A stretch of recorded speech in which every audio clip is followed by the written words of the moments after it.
Have you ever found yourself saying, or at least feeling, that you didn't get as much done this week as you wanted to? I'm going to go out on a limb and suspect you probably have, because that has been a recurring thing I have heard for my entire life of training other game developers. And one of the problems that they run into is that no matter how much they try to schedule and plan and think around things, they don't get done as much on any given week as they'd like to. No matter how much they do get done, no matter what else gets done, no matter how much other things come up. But here's the thing. What I'm going to urge today is in a recognition of the fact of that is always going to be the case. That will never go away. That is not something to expect to be solved.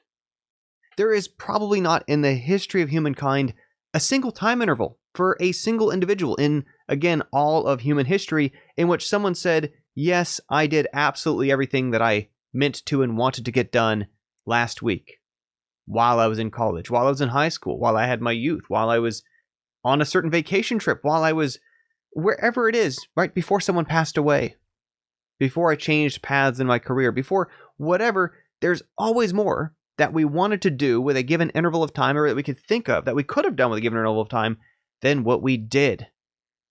And I think I emphasize that that's not going to change or go away, because instead what has to happen is we've got to figure out, okay, being as that's going to be the case, given the reality that that is always going to be the case, in the same kind of ways, part of where scope creep comes from in projects is that we can think of ideas much faster than we can act on them, right? I can think of more plots for films than I could possibly turn into movies or stories or write a book on, or even a short story of, right? I can think of more ideas for games that I could possibly take time to build out into gameplay.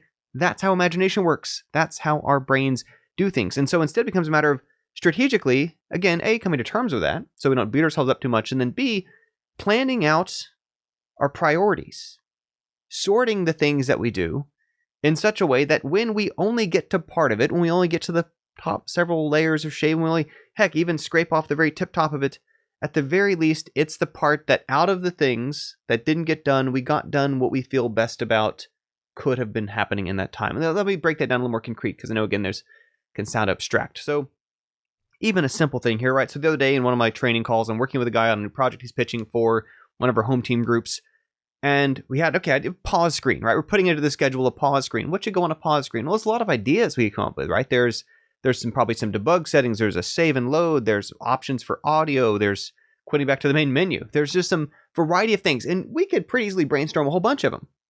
And I was pretty upfront about all of these are probably not going to happen. There is so much else to do in building a game that the pause screen is not going to be getting a ton of love from people as far as priorities go. So let's sort that list by, if we only got to the one thing off this list, it should be the top one listed. If we go to 2 or 3, it should only be the top 2 or 3 things listed. And sync to the very bottom, well, if we accept that they aren't all going to happen, then at the bottom of that list should be the thing that we feel most okay got cut compared to something more essential for it. And the same thing is true for every single week and column of our projects, where I try to encourage our leads to think of these schedules where we float to the top of each week the thing where if we only get 1 or 2 things done that week, it should be the top thing or 2 listed that week. And as you go further down, more and more the things that, well, if it slides forward, if it gets cut, if it gets kind of written around not existing, okay, then at least we feel good about that we were strategic about that was not as important as something else we did fit in, because we will never get done as much as we mean to or want to.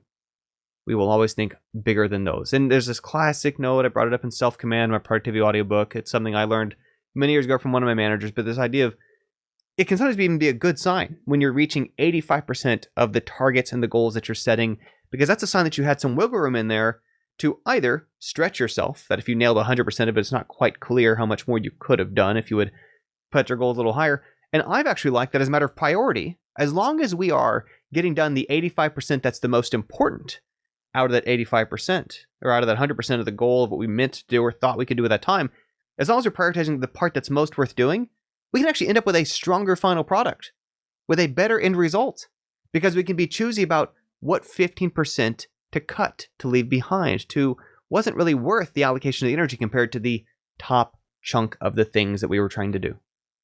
And some people I work with, again, I notice, 85% right would be nice. Sometimes it's that we only fit in an hour or 2 in 1 week. Sometimes it might be the whole week we can't get to it, but next we can get to at least one thing, in which case, again, all it means is that we come down with, okay, well, if we can only get one thing done, and if we accept that that is a reality, we may be balancing other very important equally valid things outside, responsibilities, duties, other things going on, careers, families, school, etc. Okay, good. Now, if we can only get done one thing, what should that one thing do? Top of the list. If we have time for 2 things, what's the second thing? If we have time for 3 things, what's the third thing? Knowing full well the whole time we will not get to that entire list. Point I often bring up in these kind of scheduling conversations is, well, how much time should we give ourselves? Even on enormous game projects, literally AAA stuff with huge hundreds of millions of dollar budgets, $200, $300, $400, $500 million budgets, right? You go to a $400 million budget team and you say, would you like to have $500 million for your budget? Of course they will. Right? You go to a project that had 80 people, you say, would you like 100 people? Of course they want 100 people. If you go to a team that had 6 years to make a project, you say, would you like a 7th year? Of course they'll use a 7th year. There is no point at which we could not or would not use more time and so on. And so instead what happens is, okay, we look at out of the finite time we're trying to focus on, whether it's a 1-week increment, a 1 month, a 1 year of our life, the increment we're focused on, how do we get the most we can out of that, accepting that we are not going to get done all the things that we meant to or wanted to. So we prioritize, and that's part of the value of prioritizing. It's not just, well, it's all going to happen, so whatever is going to happen, and it's making sure that the stuff that we don't get around to is the stuff that we feel best about having not gotten around to, because there's always going to be some stuff that we didn't get around to. That's it for the day. Just want to share the thought. As usual, if you want, more tips on a weekly basis about game development things, which in a pretty broad umbrella kind of like this might be applicable to other areas of life as well, GameDevTraining.com is where to sign up for that weekly email list. It's free. In fact, even share some of our paid resources there. If you're curious, check those out. That's it for the day. Thanks for being here. I'll catch you another time.